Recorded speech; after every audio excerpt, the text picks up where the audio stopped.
Shall we begin? Eldoblaje.com, la base de datos sobre el doblaje en España, te ofrece El Último Take con Claudio Serrano y Álvaro Reina.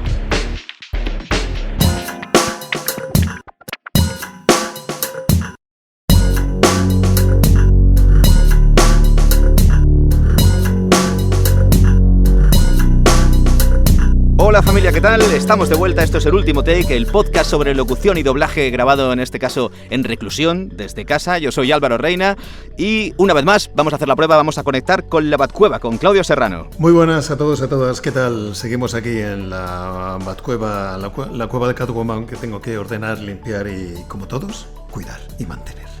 Porque seguimos encerrados. Mientras cuidas la Batcueva, cuéntanos con quién contamos hoy. Tenemos una conexión para conocer otra visión de este mundo del doblaje. Claro, en nuestra... ¿Qué visión vamos a conocer hoy? En nuestra intención de dar a conocer y de hablar con todo el mundo que está en la industria, hoy tenemos un caso peculiar.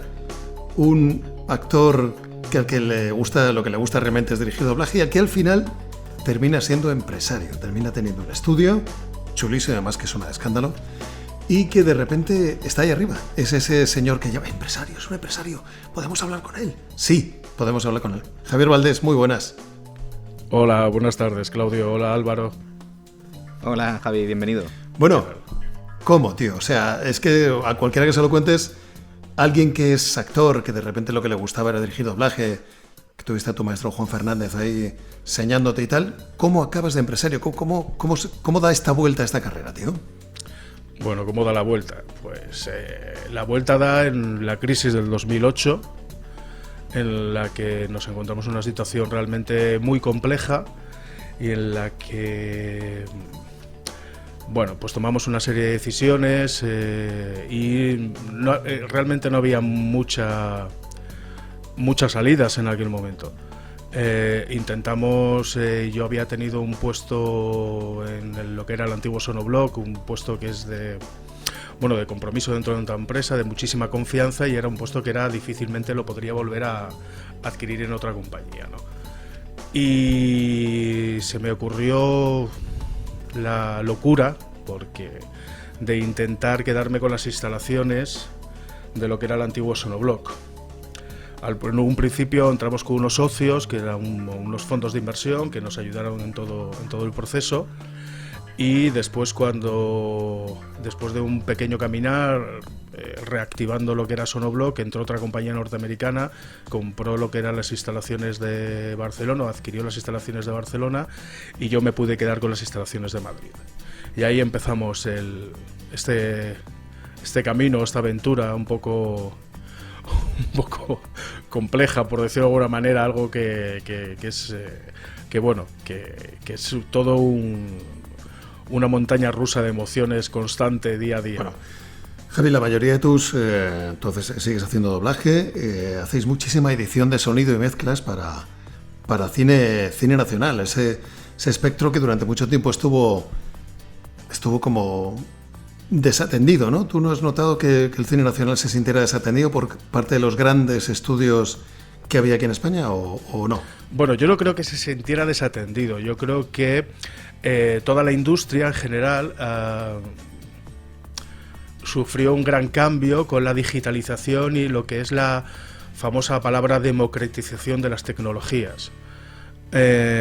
Todos los grandes estudios no podían competir o se sentían en desigualdad de condiciones ante pequeños estudios que iban creciendo porque la tecnología era más accesible y porque esos pequeños estudios podían competir con otras tarifas que en ese momento los grandes estudios EXA, Sincronía, Cinearte, Sonobloc, Soundtrack, un largo estudio de estudios nacionales no podían competir. Eso hizo que la mayor parte de esos estudios pues cerraran y nos encontramos ante una situación un poco compleja en la que había muchos estudios muy profesionales, con gente con muchísimo conocimiento, muy profesionales, que conocían mucho el sector, pero ya no existían las grandes estructuras. Solo existía en ese momento, cuando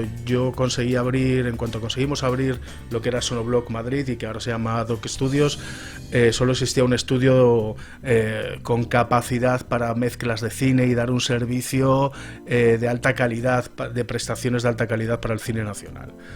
Sí, forma parte de mis clientes, el cine nacional. Trabajamos muchísimo para la producción nacional, desde el alquiler de las salas hasta encargarnos de toda la postproducción de una película nacional.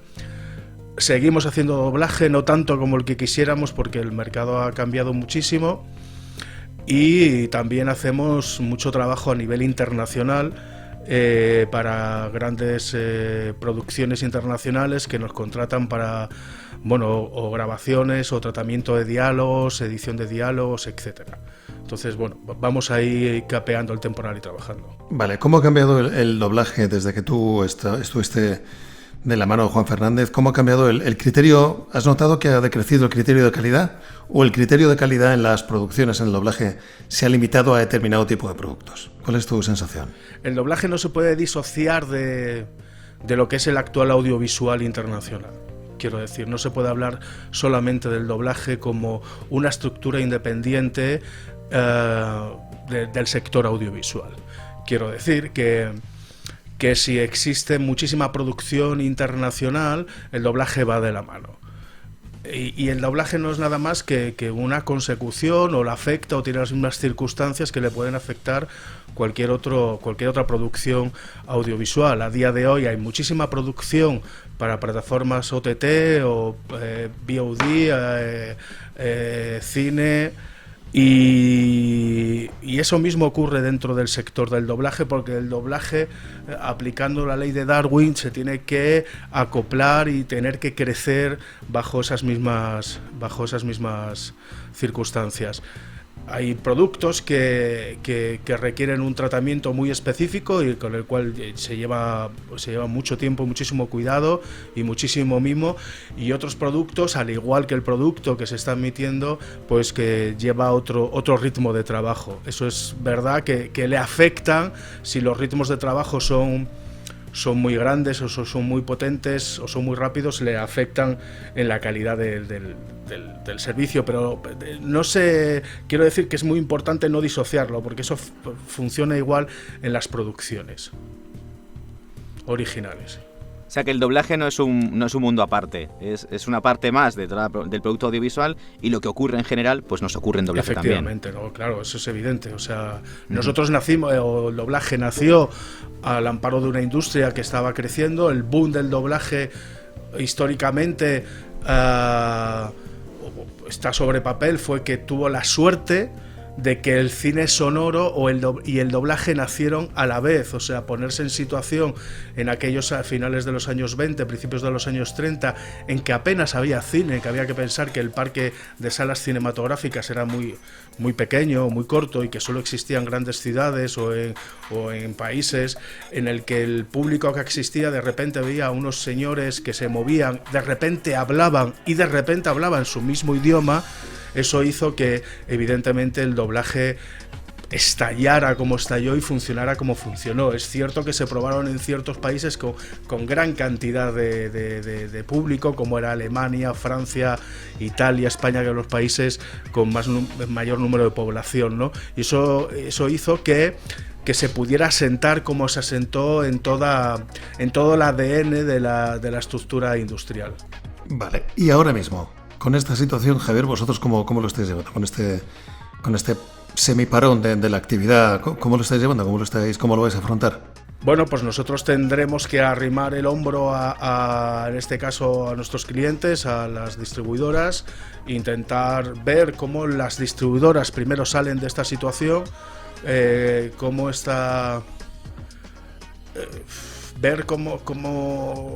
va a afectar esto a todo el mundo, cómo nos va a afectar, si conseguirá que la gente pierda el miedo a asistir a grandes localidades con más de 50 plazas, qué va a pasar con el cine, porque está claro que lo que es el producto de consumo vía doméstico, eso sí ha crecido en todo este momento, pero hasta cuánto puede crecer, cuánto se lo puede permitir el público pagarlo mes a mes, todas las plataformas, después perder el miedo a asistir a las salas de cine, se podrá perder ese miedo a las salas de cine, a las salas de teatro, a los bares. Todo eso producirá pues un momento de reflexión y ver cómo funciona el mercado, y ahí hay que estar de la mano con nuestros clientes, que yo siempre digo que más que clientes son nuestros compañeros de viaje, porque si ellos nos proporcionan un producto para que nosotros se lo trabajemos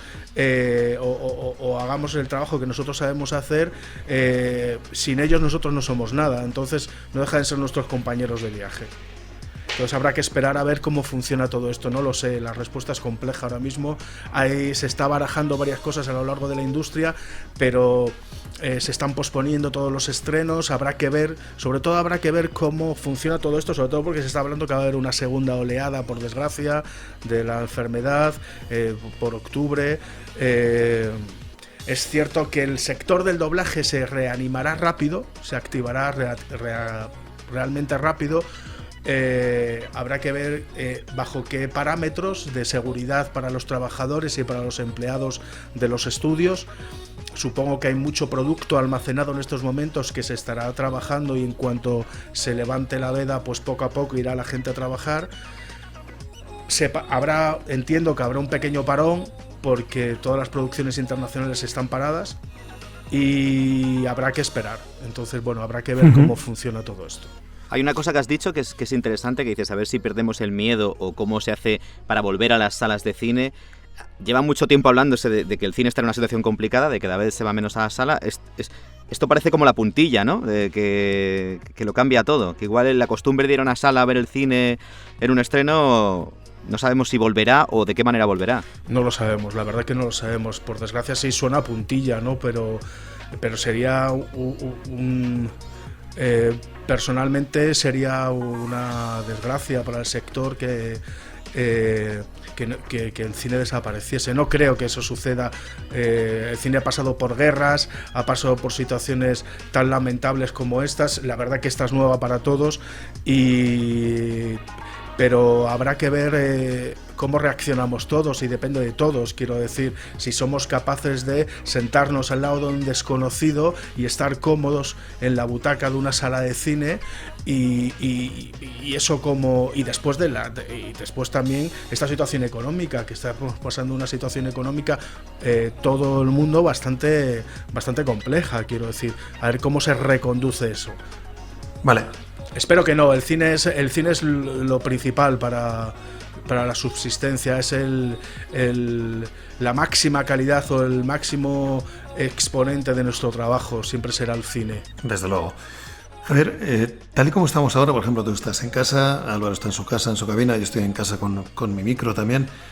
¿Cómo ves tú la posibilidad de que el doblaje se deslocalice de los estudios y se lleve a casa del actor, a casa que cada uno sea una propia empresa que sea capaz de entregar una calidad en el doblaje? ¿Tú cómo lo ves? ¿Lo ves factible? ¿Lo ves...? Porque sabes que hay iniciativas por ahí. ¿Tú cómo lo ves? Bueno, ¿cómo lo veo? Técnicamente es posible, bajo unos parámetros. Conozco... o se han presentado varios programas en los que la gente puede grabarse desde su casa, pero yo sinceramente, personalmente, el recorrido que hay ahora es muy corto, quiero decir, está muy limitado a determinados productos.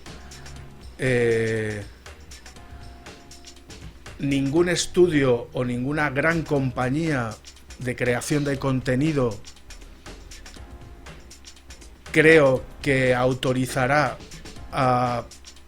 o garantizará que las personas que graben en su casa tengan una mínima calidad de registro sonoro y de seguridad y de protección de material, de protección de material y de seguridad de material, que eso supongo que eso lo tendrán bastante bien estudiado, y sobre todo porque esto, al ser un trabajo artístico y un trabajo muy técnico, porque es un 50-50 este proceso. Los que lleváis ya muchos años en el sector sabéis que vosotros sin los técnicos no sois nada y los técnicos sin vosotros no sois nada,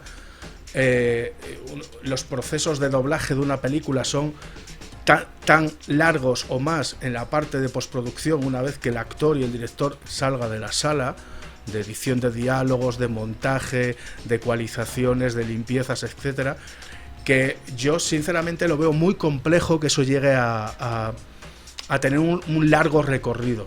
Creo que tendrán un recorrido para determinados tipos de productos, y siempre me acuerdo en momentos puntuales de alguna película que se ha caído un take, que había que hacer un retake, que el actor o no lo localizabas, tenías que andar buscando estudios por todos los sitios, tenías que andar pidiendo compromisos de calidad en los estudios, e incluso en algunas películas se aceptaban las grabaciones con el móvil, pero siempre había unos técnicos detrás, unos grandes técnicos, unos grandes mezcladores, unos grandes editores de diálogo que solo limpiaban y dentro de la estructura de la película colaba. Que toda una película se haga a través de esas maquinarias no creo que llegue a desarrollarse mucho. Yo creo que el desarrollo va a ser para determinados productos, que ya se están haciendo, por otro lado, ¿no? Que ya se están haciendo audiolibros, spots y determinados productos muy pequeñitos, pero una serie de televisión y menos una película cinematográfica, un blockbuster, se va a llegar ahí. Y después la pérdida de lo seguro, la pérdida legal de los trabajadores, porque es el trabajador el que tiene que comprar eso para dar un servicio. Quiero decir... Ese debate es el que teníamos justo en el capítulo anterior. Claro, nosotros somos trabajadores por cuenta ajena, a nosotros nos contratan los estudios, nos dan de alta y de baja. Entiendo que para tú tener un equipo en tu casa, además homologado para que todos sonemos igual, lo lógico parece ser que ese equipo te lo proporcione el estudio, además con asesoramiento técnico, ¿no? Que vinieran a casa, te lo instalaran y vieran que todos sonábamos igual, en un hipotético caso. ¿No tendría sentido que cada locutor hiciera su inversión y además cada uno sonara diferente?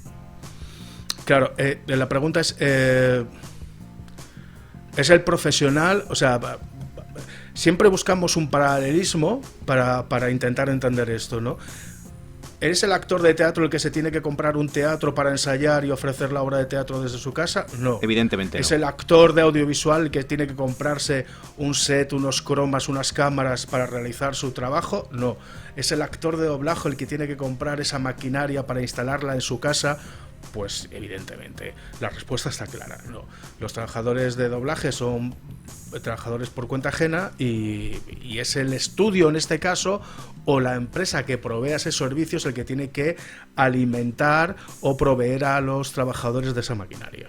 ¿Tú te imaginas un futuro en el que a lo mejor todos los estudios puestos de acuerdo se dedicaran a instalar equipo en casa de cada uno de los actores? Yo lo que no me imagino es que acepten esas calidades, si ya para nosotros a día de hoy para pasar un control de calidad acústico técnico de determinados clientes que te mandan a hacer grabaciones, mediciones de resonancia, etcétera, de la sala, me extrañaría que una persona sin mínimos conocimientos técnicos, que para eso la gente ha estudiado y son técnicos de sonido, quiero decir, no es una gente que por ciencia infusa tengan esos conocimientos, si te dice que te pongas a un palmo del micro, si no quiere que pongas el micro aquí, sino que quiere que lo pongas allá para que lo recoja de otra manera, llegues tú y en tu casa y en 2 minutos lo coloques, ¿no?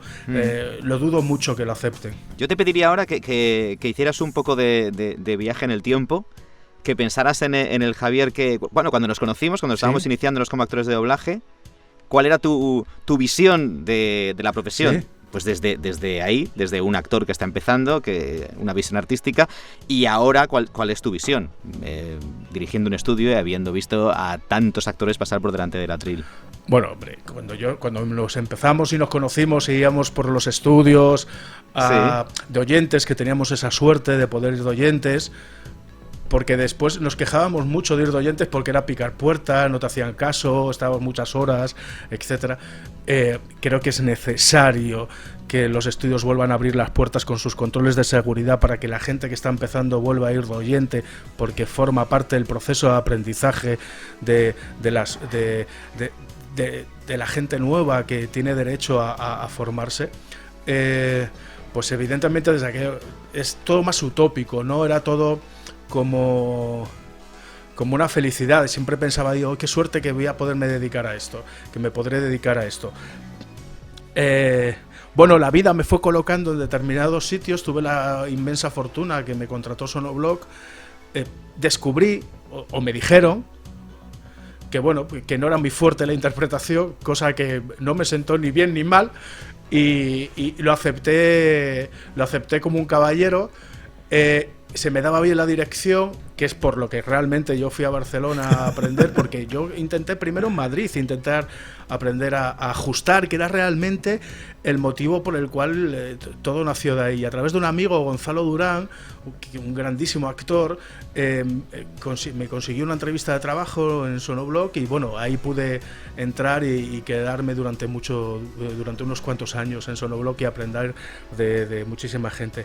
Es cierto que hay una parte de utópica cuando estás empezando, que te vas a dedicar a esto, que todo es muy bonito, pero la realidad de la situación es la realidad de la situación. No dejamos de ser una industria con muchísimos trabajadores, en la que se enfrentan determinadas cuestiones ya personales con industriales, y cuando vas viendo eso, pues vas madurando como persona, como profesional, y te vas encontrando con determinadas circunstancias. Pero no se me olvida.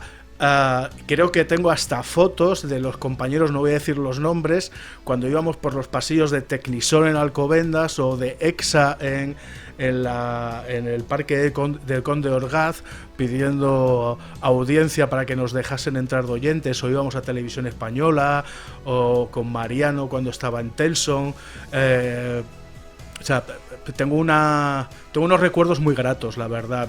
Creo que fue una etapa muy bonita de mi vida, y bueno, gracias a Dios todos hemos ido creciendo, todos hemos ido colocándonos en toda esta partida, y nos hemos ido colocando bien, creo. Vosotros hacéis... Bueno, dale, Claudio, dale. No, dale tú. No, digo que echando un vistazo a los repartos de doblaje que suelen hacerse en las películas que se hacen en tu estudio, en Ad-hoc, suele ser ¿Sí? repartos muy corales, suele haber mucho Madrid-Barcelona, y hay grandes figuras que no se oyen mucho en doblaje, que sí que están en vuestros repartos. ¿Esto es intencionado? ¿Esto cómo es? Lo que es intencionado es la búsqueda de la calidad del producto. Es lo único que hay intencionado ahí.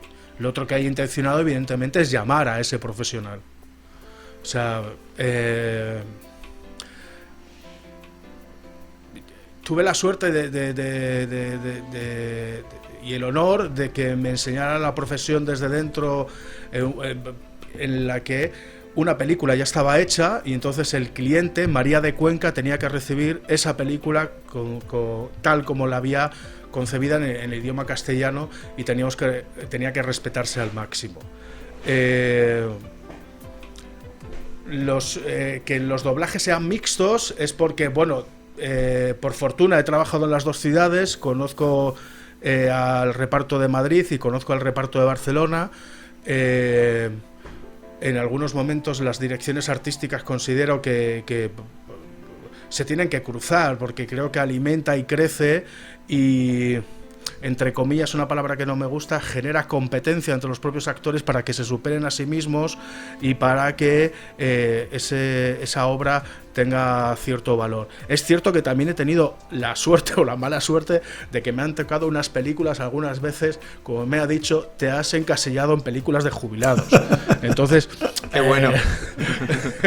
Entonces, era muy difícil contar con actores toda una misma ciudad, a menos que aceptases que tenían que falsear mucho la voz para llegar a esa...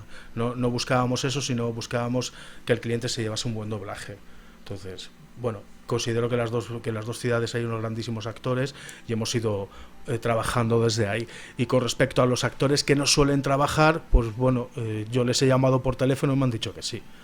No. A veces es tan sencillo como eso, ¿verdad? Dice, no, pensé que ibas a decir que no porque son pocos takes. No, somos trabajadores. Es absurdo decir que no. Yo conocí a Luis Carrillo, considero que es, si no el mejor, de los mejores actores de doblaje que ha habido en este país. Conocí a Luis Carrillo porque teníamos que, cuando me mandaron de Barcelona a Madrid, tuve que hacerme cargo de una película que era un redoblaje que se llamaba El Invisible Harvey, una película de James Stewart. Y recuerdo que empecé esa película a hacerla en Barcelona y tenía todo el reparto de Barcelona. Y entonces cuando me dijo la dirección, no, te vas para Madrid y quiero que lo hagas con el reparto entero de Madrid porque así vas conociendo a la parte artística de Madrid, pues bueno, pues fue buscar a los actores homólogos en Madrid, ¿no? Y entre ellos estaba pues Luis Carrillo, que era un personaje que iba a hacer otro actor que también falleció en Barcelona. Y le llamé por teléfono. Dice, nadie me llama, dice, eres la primera persona que me ha llamado, y vino, y desde aquella pues entablamos una relación muy, la verdad que a nivel personal, muy grata. Ha sido una maravilla haber compartido con él horas y horas en sala, y muy bien, y profesionalmente no tengo nada que decir. O sea, un campeón, Luis era un campeón. Sí. Es curioso esto que cuentas, ¿no? Hay una especie de inercia en doblaje que como que si desapareces, si dejas de sonar, empieza a suponerse que es que ya no estás en el circuito. ¿No? Por esa anécdota que contabas de, no, a mí es que nadie me llama. Bueno, es que, claro, cada persona también es una circunstancia. Desconozco el motivo de por qué, o el motivo del por qué no le llamaban más a menudo, ¿no? No lo sé. A lo mejor él no tenía muchas ganas de trabajar, a lo mejor le pillé o le pillamos en ese momento bien, no lo sé, lo desconozco. Es cierto que tampoco el sector ayuda mucho a la gente que está jubilada. Entonces, no el sector del doblaje, sino lo que es la ley para los trabajadores jubilados artísticos, ¿no? Están muy desamparados y es cierto que no les compensa a estos actores ya veteranos que son necesarios y sin ellos ningún sector es nada.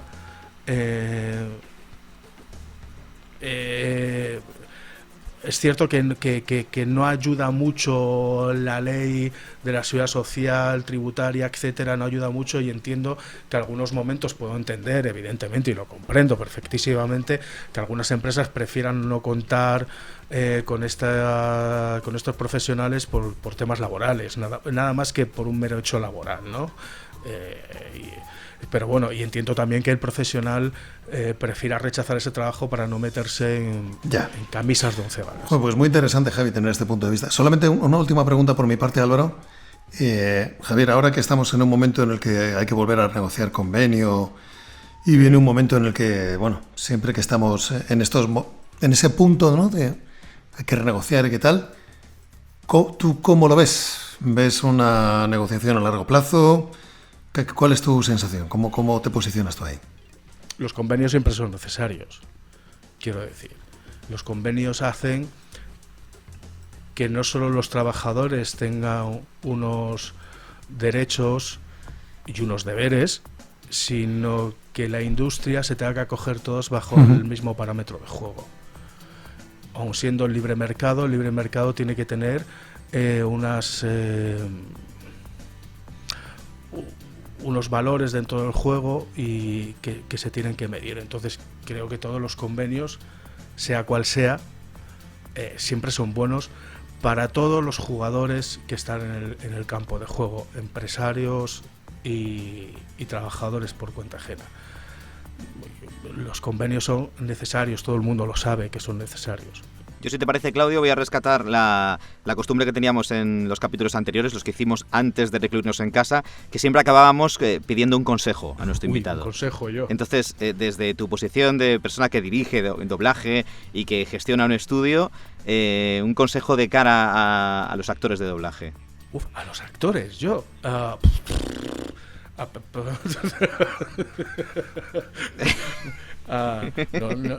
Estoy pensando sobre todo en gente que está empezando, de alguien que está introduciéndose a la profesión, sí. Y que le pregunta a alguien que tiene más experiencia, oye, ¿y qué crees que me vendría bien? ¿Dónde debería poner el foco? Mójate. La paciencia, que forma parte del proceso del profesional, eso es el punto número 1. El seguir formándose, que forma parte del proceso del profesional, el ser muy exigente con el trabajo que hace uno, que forma parte del proceso del profesional, el no estancarse y el no creer que lo tienes ya todo dado. Para mí eso es lo que siempre a la gente que está empezando y que viene al estudio, que les hacemos pruebas y que piden consejo, bueno, pues yo sé humildemente lo que les podemos decir, ¿no? Paciencia, muchísima paciencia. No es sencillo acceder. Es muy complicado llegar arriba del todo. Para llegar arriba del todo necesitas, ahora que el juego ha cambiado, que la forma de jugar ha cambiado, que antes se podía estar en sala, podías compartir el atril con determinados actores, quieras o no quieras, te ponía en situación y eso aprendías. Y no es que aprendías por ósmosis ni nada, sino que aprendías porque no te quedaba más narices, y si no aprendías pues no valías y te quedarías siempre haciendo Soldado 3. Y sobre todo formarse. La gente se ha ido directa e indirectamente formándose. Y ahora que hay muchas escuelas de formación, pero que no tienen la facilidad de ir de oyente y no tienen la facilidad de hacer un take con Claudio. Gracias por la parte que seguir formando. No, sí, es cierto. Tendrá que seguir formándose. ¿Cómo? O estudiando interpretación o jugar a otros ámbitos y no quedarse estancado en una sola cosa, porque puede generar frustraciones. Hay muchísima gente, todos los años sale gente de las escuelas, grandes cantidades de gente más formada, y es muy complicado que el mercado absorba a toda esa cantidad de gente, y tendrán que buscarse ellos un poco la vida, ¿no? Pero si se quieren dedicar a esto en exclusiva, porque es su fe, su idea, su sueño vital, tienen que formarse muy mucho, porque esa formación de Álvaro que hablábamos antes de ir de oyente ya no la tienen. No tienen a un director que les tenga tiempo para hacerles una prueba, les corrija, les tal, y después que yo sí lo he vivido, tú también lo has vivido, Claudio lo ha vivido de otra manera además, y bueno, yo creo que es eso, paciencia, formarse y generar un poco esto, intentar gestionar la frustración de cuando no te llaman o no te convocan. Qué bueno, pues yo creo que nos vamos a quedar, Claudio, con eso, porque el gran consejo de Javier es sigue formándote, sigue aprendiendo, no pierdas la curiosidad. Y repetimos, sí. ¿Ves cómo se repiten los valores en los que queremos incidir para la gente que está empezando? Totalmente, y como este podcast lo hacemos para seguir aprendiendo, pues muchísimas gracias, Javier, por estar con nosotros. A vosotros. Y en el próximo capítulo aprenderemos más. Ha sido un placer, se me ha pasado el tiempo volando. El próximo aprenderemos con más. Muchas gracias, Javi, tío. Eso es, un abrazo. Muchas gracias a vosotros, cuidaros, gracias por todo. El último take vuelve en breve, hasta el siguiente. En cuanto podamos, chao.